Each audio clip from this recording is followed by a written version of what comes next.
If you good, I'm better. Y'all not on my level. I just got a gold medal. Living life like whatever. I'm killing it.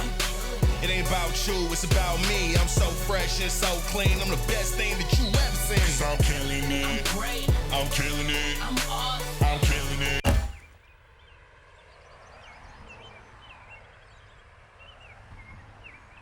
It ain't about you, it's about me. I'm so fresh and so clean. I'm the best thing that you ever seen. 'Cause I'm killing it. I'm great. I'm killing it. Stop me. I'm killing it. I'm cool.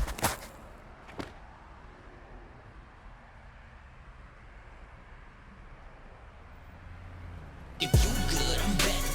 Y'all not on my level. I just got a gold medal. Living life like whatever. I'm killing it.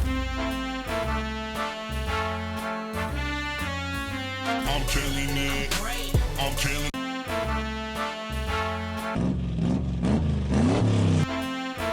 Hey, hey. I'm killing it.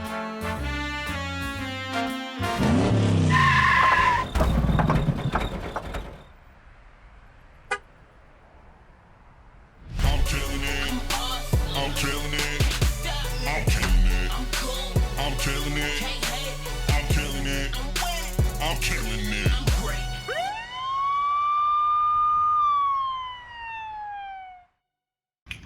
So we're killing it. We're in a series about pride, and we're trying to figure out how we can kill pride in our lives. We're not talking about the good kind of pride that you know you're proud of your kids or you're proud of your school or company or anything like that. We're talking about the bad kind that rises up in us, and so we're trying to figure out how to kill it. Now, today's message is specifically for a specific group of people.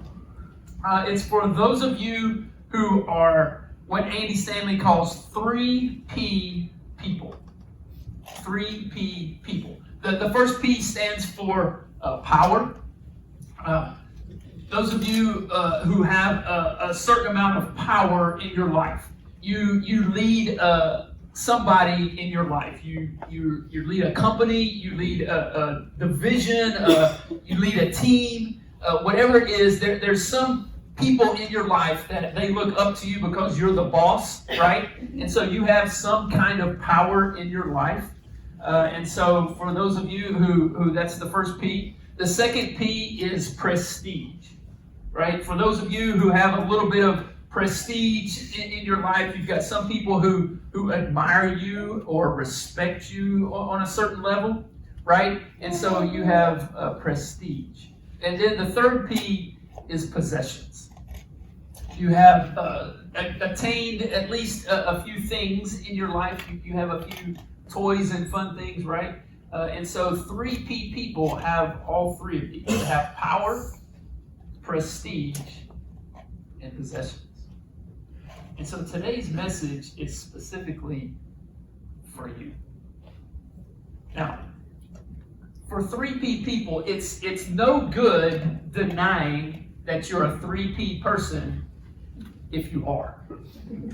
Okay? There's just no good can come from that if all you try to do is deny it, right? Because denying it isn't humility. Denying it is false humility. We talked a little bit about that last week.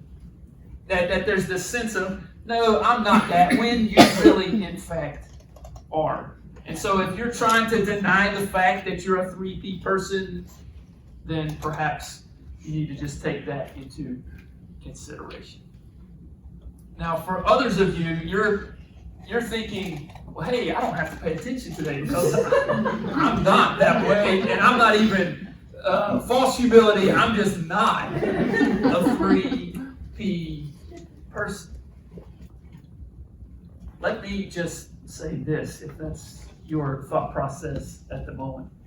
That you know that there are over 3 billion people, if they were to show up in your life, that they would look at your life and the things you have, and the place you live, and the car you drive, and the choices you have to make. They would look at you and they would think that you were a 3P person.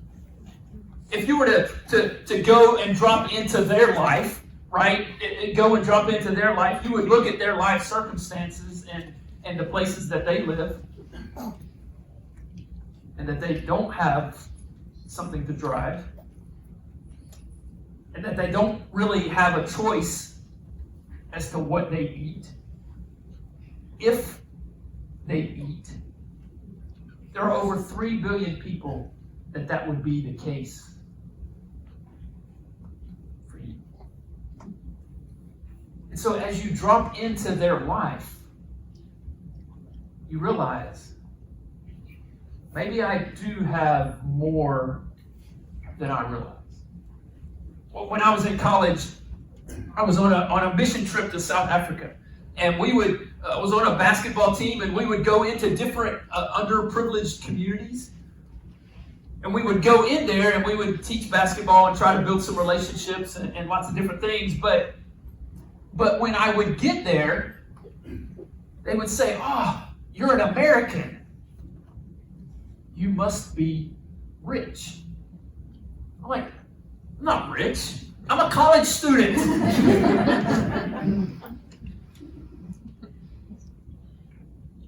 But because I came from America, it was their perception that I was rich, and I didn't feel rich. I didn't think I was rich. But in comparison, as I thought about this later, we would go in there, and not only would they say, "Man, you're rich," but they would say, "Can I have your autograph?" Why would you want that? It's worth nothing. It means nothing. But because I was from America, they thought I was rich. They wanted my autograph because I was on this basketball team. And they had a different perception of who I was. And I didn't have the terminology back then to realize what was going on, but I've come to realize that I'm a 3P person when it comes to the perception of a lot of people in this world. And the thing about being a 3P person, whether you want to admit it or not, there's some unique challenges when it comes to pride. If you have no power and no prestige and no possessions, then the challenges you face in terms of pride will be less. Right? That's just logic. That's just common sense. But for those of us who have a bit of power, for those of us who have a bit of prestige, for those of us who have some possessions, there's some unique challenges when it comes to dealing with pride. So that's why we're doing this series. And so today I want to talk about a story that's going to help us as we unpack this story. We're going to hopefully see how we can kill pride in our lives. And this story goes way back. It goes back to a time in the nation in the history of the nation of Israel that they've divided into 2 kingdoms. They've been conquered. The southern kingdom has been conquered by Babylon. Some of the people had been taken from Jerusalem, the best and the brightest, and had been taken back to Babylon to serve the Babylonians. And at this particular point in time, there's a king of Babylon named Nabonidus. And Nabonidus he was the king, and he was not in town though, right? He was out doing his own thing, doing some different things, whatever. And so he left his son Belshazzar in charge. He left his son Belshazzar, and so they just called him king. He wasn't really the king. He was basically second in charge, but they called him king because the real king wasn't around. Okay, and so Belshazzar, as kings do, right? They throw parties. And he throws this party. And at this party, well, this is what happened. It says, as they drank the wine, now that's a party, right? As they drank the wine, they praised the gods of gold, and silver, of bronze, iron, wood, and stone. So what happened is at this party, Belshazzar decides he's going to show off a little bit, right? He's going to make people think that he's got it all going on. And so what happened is he sent to get the gold goblets that they had taken from the temple in Jerusalem, so that they could drink the wine out of these gold goblets, out of these things that were precious to the Jewish people and precious to God. They decided to make a mockery of them and to make a mockery of God. And so he sends for these goblets, and they start drinking the wine, and they're having all this party, and they're doing all of this, and things are flowing nicely. But then it says, suddenly, the fingers of a human hand appeared and wrote on the plaster of the wall. Now, I'm sure some of you have stories about when you had some wine or things. And if we were to give you the mic, you could get up here and you could tell some stories that might entertain us, right? Well, this is what is going on here. And so it says, the human hand appeared and wrote on the plaster of the wall near the lampstand in the royal palace. The king watched the hand as it wrote. Well, this freaked the king out. Not just him, but everybody in the room. They don't know what's going on. And they can't figure it out. And this hand has written something on the wall. And so nobody in the room can understand it. Nobody in the room can figure it out. And so the king sends, because he's got the power, right? The king sends for some people, some smart people, to come into the room to figure out what is written on the wall. And so all the smart people come, and they can't figure it out. And they got the magicians and all the people who oversee all of that. None of them can figure out what in the world is going on. They can't read it. They can't understand it. They can't figure it out. So nobody knows what to do. Well, Belshazzar's mom, she's the queen. She says, hey, back in the day, there was this Jewish guy, Daniel. He interpreted some dreams. Maybe he can figure it out. And so they go and they send for Daniel, and they bring Daniel into the room, and they say, hey, Dan, can you... you know what's going on here? And so Daniel understands what's going on because God has revealed that to him. But instead of going straight to exactly what's written on the wall and what that means, Daniel decides to give them a bit of a history lesson. He's going to take it a bit further at the risk of his life, because he's talking to the king. He's talking to a 3P person, right? The kings are 3P people, right? They have power, they have prestige, even if it's fake, and they have possessions.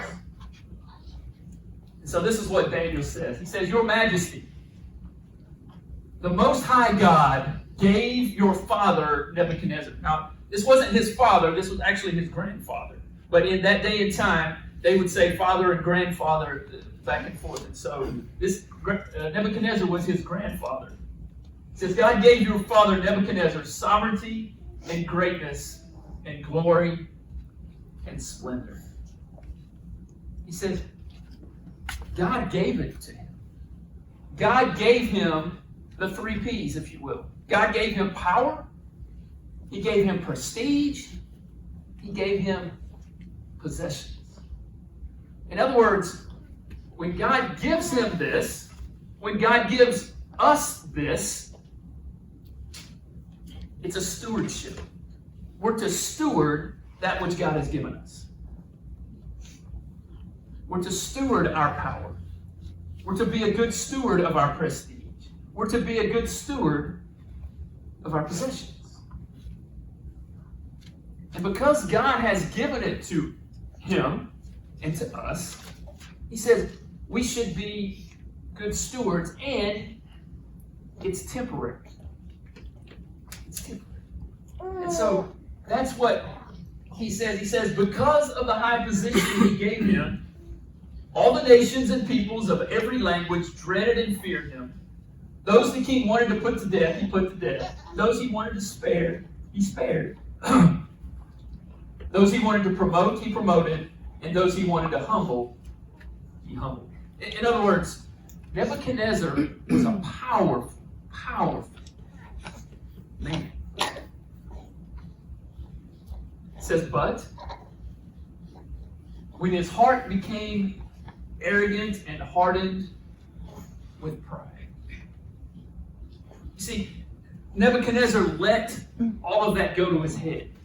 He let all the power, all the prestige, all the possessions, it went to his head, and he became prideful of who he had become.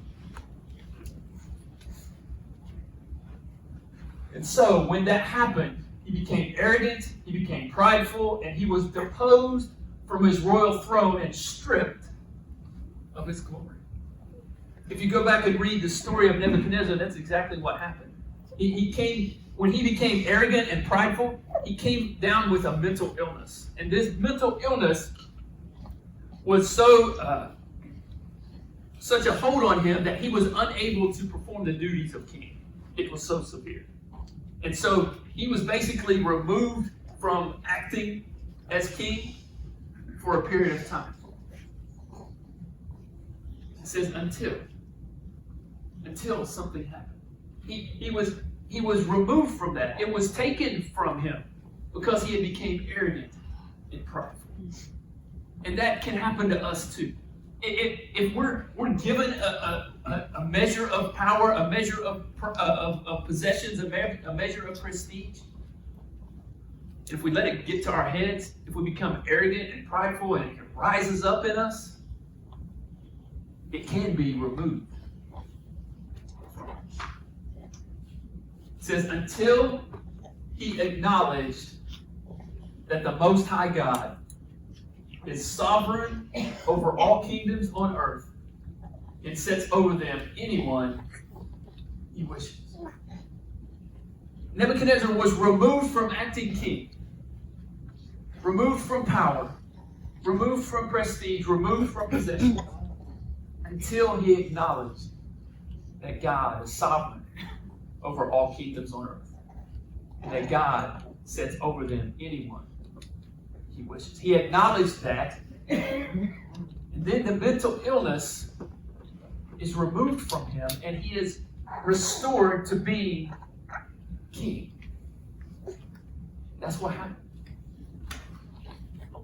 Daniel goes on, and he's going to drive home his point. He says, but you, Belshazzar, his son, grandson, have not humbled yourself, though you knew all this.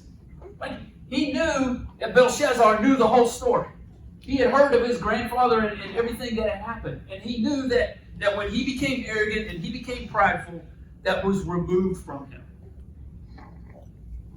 But when he humbled himself and acknowledged God, things were different. Things were restored. It says you knew all that, and yet you didn't humble yourself. What were you thinking? How would you do that? If you know the outcome, you know this is a stewardship, you know it's temporary, you know it's been given by God, why would you act the way you have? He said, instead, you have set yourself up against the Lord of heaven. Instead of humbling yourself, you've set yourself up against the Lord of heaven. You had the goblets from his temple brought to you, and you and your nobles, your wives, and your concubines drank wine from them. It says, you praise the gods of silver and gold, of bronze, iron, wood, and stone, which cannot see or hear or understand. They're useless. But you did not honor the God who holds in his hand your life and all the way. You didn't do that. Well, why would you not do that? Why would you not learn from your grandfather's life? So then, after Daniel gets through all of this, Now he's going to explain to them what's written on the wall, why he's been brought into the room to begin with. This, again, at the risk of his own life. This is the inscription that was written. Mene, mene, tekel, parson. Mene, mene, parson. Mene, tekel, parson. You've been given much, and you've been weighed, and you've been found wanting. You've been given much, you've been weighed, and you've been found wanting. Not only have you been found wanting, you've not lived up to the way that a king should live up. You've not lived up to that. You've not lived up to the standard that God has set. God has given you all of this, and you haven't. And so, because of that, your kingdom is going to be divided. It's going to be taken from you. Your days are numbered. Your days are numbered.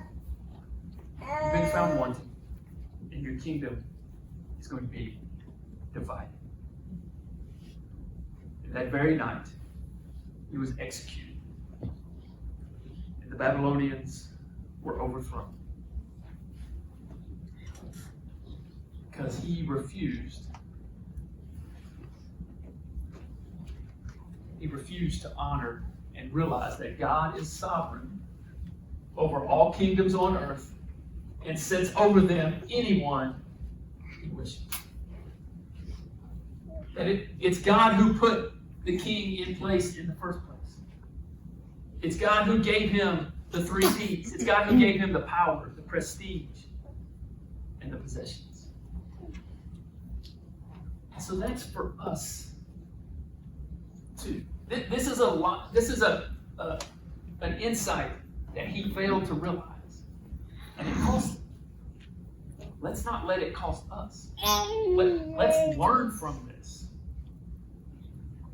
and realize that whatever it is that God has given us, whatever measure of power you have, whether it's a little bit or whether it's a lot or whether it's somewhere in between, whatever prestige you have as people respect you and admire you for who you are and what you do,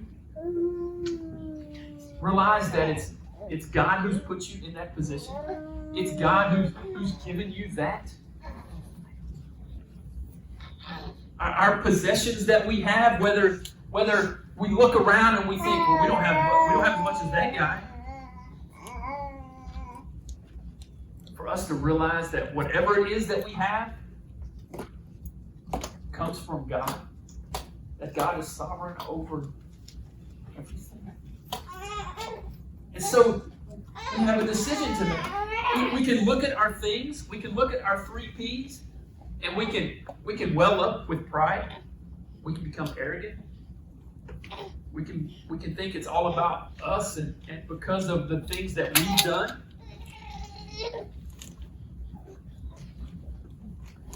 Or we can realize that every good and perfect gift comes from God. That every good and perfect gift comes from God. That the power we have, the prestige we have, the possessions we have, come from Him. So we should return honor and glory and praise and thanks to Him for all of that. And not try to take credit for ourselves. And not try to think it's because of what we've done. But be grateful to Him for all that He's given us. For all that He's allowed us to do. For the man or the woman that He's allowed us to be and caused us to be. And return praise and honor and glory for that. And that's how you kill pride. Let's pray. Father, thank you so much, God, for all that you've given us. God, for the power, for the prestige, for the possessions, for all the things you've given us. God, we return honor and praise and glory to you.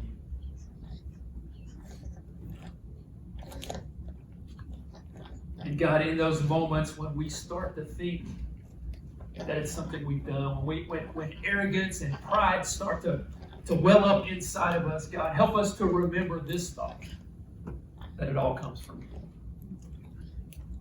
And God, help us to return honor and glory to you,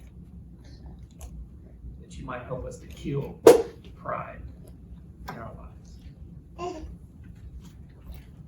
Pray this in Jesus' name.